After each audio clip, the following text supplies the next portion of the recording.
नमस्कार श्रोते हो, आपण सर्व कुशल मंगल आहात अशी मी आशा करतो. आज आपण ऐकणार आहोत आपली वेद आपली पुराणे यामध्ये पद्मपुराणातील पौराणिक कथा ऐकूया. समुद्रमंथनातून लक्ष्मीचा प्रादुर्भाव. भीष्मांनी एकदा पुलस्त्यांना विचारले, मुने, मी तर ऐकलं आहे की लक्ष्मी क्षीरसमुद्रातून प्रगट झाली, पण आपण तर म्हणता की ती भृगूची पत्नी ख्यातीची गर्भातून आली. राजन, लक्ष्मीच्या जन्मासंबंधी सार काही सांगतो म्हणून पुलस्त्यांनी लक्ष्मीच्या प्रादुर्भावाची अमृत प्राप्तीची कथा सांगितली. लक्ष्मीचा जन्म समुद्रातून झाला. एकदा दैत्य व दानव यांनी मोठी सेना घेऊन देवावर मोठाच हल्ला केला. या युद्धात दैत्यांकडून देव पराभूत झाले. इंद्रादी देवांनी अग्नीला पुढे करून ब्रह्मदेवाकडे विनंती केली. ते सर्व देवांच्यासह भगवान विष्णूकडे गेले व म्हणाले, भगवान, आपण आता जागं व्हावं, देवाचं कल्याण करावं. आपलं साह्य न मिळाल्यामुळे ते दानव पुन्हा पुन्हा त्रास देत आहेत. देवगण, मी तुमचं तेज वाढवीन. मी जो उपाय सांगतो तो तुम्ही करावा.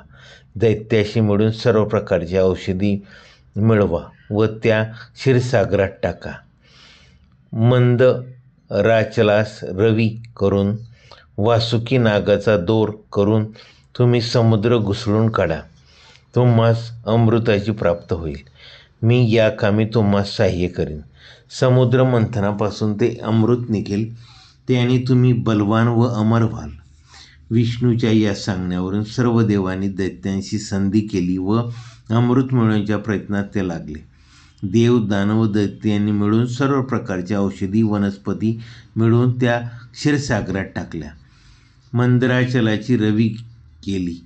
नागवासुकीचा दोर करून जोरजोराने समुद्र घुसळून काढला.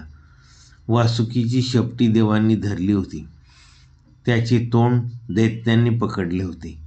वासुकीच्या मुखातून निघालेल्या विषारी श्वासांनी दैत्य निस्तेज बनले. क्षीरसमुद्राच्या तळाशी महाविष्णू कच्छ रूप धारण करून होते. त्यांच्या पाठीवर उभे राहून ब्रह्मदेव महादेव यांनी आपल्या हाताशी मंदराचल सावरून धरला होता. या समुद्र मंथनातून प्रथम देवपूजित सुरभीचा म्हणजे कामधेनूचा आविर्भाव झाला. दूध, दही याची उत्पत्ती स्थान, त्यानंतर पदोपदी अडखळणारी मत्त वारुणी मदिरा प्रगट झाली. तिला अपवित्र मानून देवांनी तिचा त्याग केला. तेव्हा ती दैत्याकडे जाऊन म्हणाली, मी बल देणारी देवी आहे, आपण मला स्वीकारावं. त्या दैत्याने तिचा स्वीकार केला.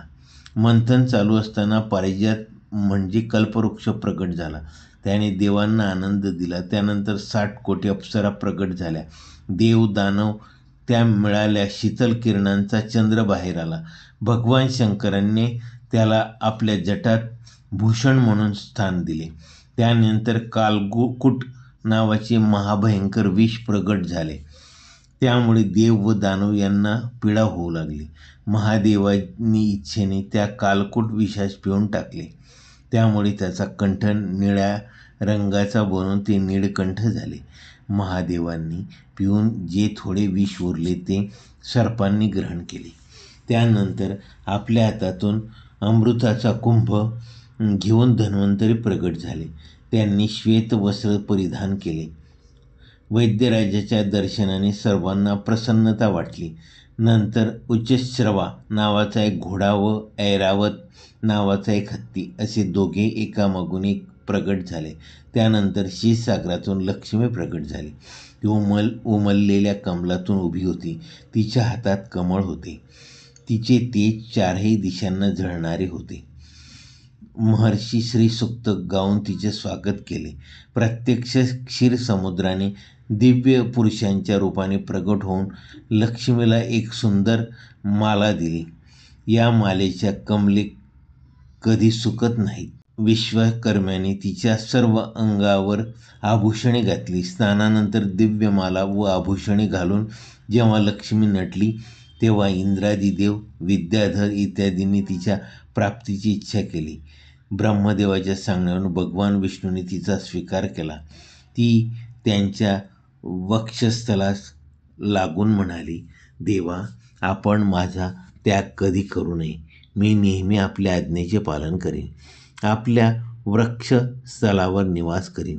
लक्ष्मी निघून जाताच दैत्याने भारी दुःख झाले. त्यांनी झटपट धन्वंतरीच्या हातून अमृतकुंभ हिसकावून घेतला.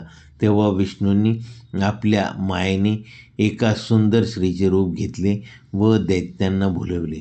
ती म्हणाली, हा अमृतकुंभ मला द्या. या रूपवती स्त्रीच्या सौंदर्यास लोभून दैत्यांचे चित्त कामास वशीभूत झाले. त्यांनी तो अमृतकुंभ सुंदरीच्या हातात दिला व ते तिच्या मुखाकडे पाहू लागले. दैत्याकडून अमृत घेऊन भगवान विष्णूंनी ते देवांना दिले. इंद्रादी देवांनी ते अमृत पिऊन टाकले. हे पाहून दैत्यांनी शस्त्रे हातात घेऊन देवांवर हल्ला केला. देव अमृत पिऊन अधिक बलवान झाले. त्यांनी दैत्यांचा पराभव केला. सर्व देव आनंदात नाचू लागले. शंख, चक्र, गदा धारण करणाऱ्या भगवान विष्णूचे स्तवन करण्यासाठी ते निघाले. तेव्हापासून सूर्याचा प्रकाश स्वच्छ झाला. भगवान अग्निदेव आपल्या कांतीने शोभू लागला. सर्व जीवांच्या मनात धर्मभावना उदित झाली.